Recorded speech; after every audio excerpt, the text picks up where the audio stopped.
বৰপেটাত মন্ত্ৰী জয়ন্ত মল্ল বৰুৱাৰ নিৰ্বাচনী প্ৰচাৰ চেঙা সমষ্টিৰ হৰিপুৰ জিলা পৰিষদৰ বিজেপি প্ৰাৰ্থী হাইদৰ আলী আহমেদৰ হৈ নিৰ্বাচনী প্ৰচাৰ মন্ত্ৰী জয়ন্ত মল্ল বৰুৱাৰ গৰাখহনীয়াগ্ৰস্ত চেনিমাৰীত অনুষ্ঠিত হোৱা নিৰ্বাচনী প্ৰচাৰ সভাত উপস্থিত হৈ মন্ত্ৰীগৰাকীয়ে কয় হৰিপুৰ জিলা পৰিষদত বিজেপি প্ৰাৰ্থী হাইদৰ আলী আহমেদ জয়ী হ'ব। ইয়াৰ লগতে তেওঁ কয় কংগ্ৰেছৰ সাংসদ নেতাই পাকিস্তানৰ পৰা দৰমহা লৈ পাকিস্তানৰ সৈতে সঘনে অহা যোৱা কৰে। ভাৰতত থাকি পাকিস্তানক সমৰ্থন কৰাসকল জেলত থাকিব লাগিব। এজন বিধায়কক গ্ৰেপ্তাৰ কৰা হৈছে। পাকিস্তানৰ পক্ষত মন্তব্য কৰিলে আন বিধায়কো জেল যাব পাৰে। ভূপেন বৰাই বিজেপি সিন্ডিকেট থকা বুলি কোৱা মন্তব্যৰ ওপৰত মন্ত্ৰী জয়ন্ত মল্ল বৰুৱাই কয় কংগ্ৰেছে সিন্ডিকেট কথা কোৱা আৰু চালনীয়ে বেজিক ইটিকিং কৰা সহাসদৃশ একে। সিন্ডিকেটৰ জন্মদাতা কংগ্ৰেছৰ দিনত সিন্ডিকেট আছিল। সিন্ডিকেট চক্ৰৰ পৰা টকা বিচৰাৰ কল ৰেকৰ্ডিং ভাইৰেল কংগ্ৰেছৰ হৈছে। ইয়াৰ লগত তেওঁ ভাষণত কয় বিজেপি চৰকাৰে জাতি ধৰ্ম নিৰ্বিশেষে সকলো আঁচনিৰ সুবিধা সকলোকে সমানে দিছে। হৰিপুৰ জিলা পৰিষদৰ অধীনস্থ সংখ্যালঘু লোকসকলে হাইদৰ আলী আহমেদক জয়ী কৰালে ব্ৰহ্মপুত্ৰ গৰাখহনীয়া সমস্যা সমাধানত গুৰুত্ব দিব চৰকাৰে।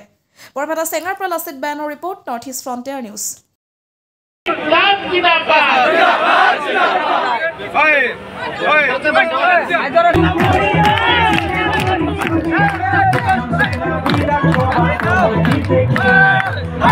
আহিছে তাৰ পৰা আমি নিশ্চিত যে এইবাৰ এই অঞ্চলসমূহত আমাৰ দলৰ প্ৰাৰ্থী আমাৰ মিত্ৰ দলৰ প্ৰাৰ্থী 100% বিজয়ী হ'ব।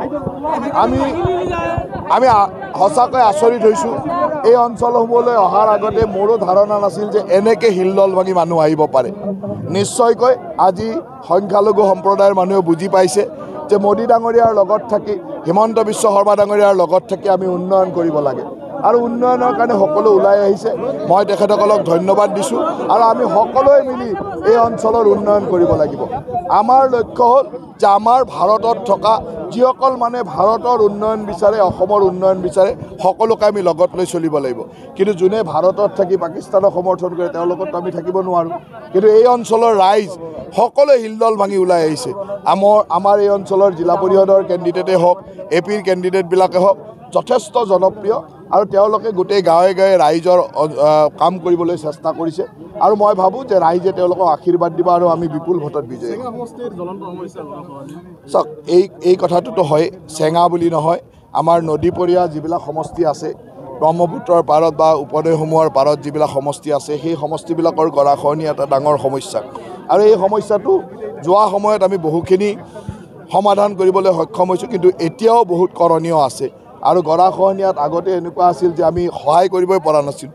এতিয়া লাহে লাহে চৰকাৰী নীতি নিয়মৰ মাজেৰে আমি সহায় কৰা আৰম্ভ কৰিছোঁ আৰু ইয়াৰ প্ৰটেকশ্যনৰ কামো আমি কৰিব লাগিব। 3 ঘণ্টাৰ পিছত ক্ষমা খোজা নাই জানো? গতিকে কিয় ক্ষমা খুজিলে তেওঁ ক'ৰবাত সুধি লওক। ইমান জল্দিতো ক্ষমা খোজা আমি আগতে দেখা নাই। 3 ঘণ্টাৰ মূৰতে ক্ষমা খুজিলে, হাত জোৰ কৰি ক্ষমা খুজিলে। গতিকে তেওঁ যে ভুল কৰিছিল এইটো অনুতপ্ত হ'ল আৰু তেওঁতো ৰাইজৰ খবৰ বা গাঁৱে গাঁৱে কি ঘটি আছে সেই খবৰবিলাক চাগে আপোনালোকৰ মাধ্যমেৰে দেখিছে।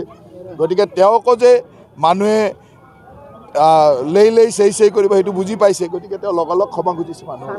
70 বছৰ এটা সাংসদ হৈছিলে কংগ্ৰেছে। চাওক এতিয়া কংগ্ৰেছৰ এনেকুৱা কথাও ওলাই আছে আপোনালোকে দেখিছে যে কংগ্ৰেছৰ সাংসদে 12 দিন 15 দিন গৈ পাকিস্তানত আছে। কিয় আছে তাৰ জবাব নাই।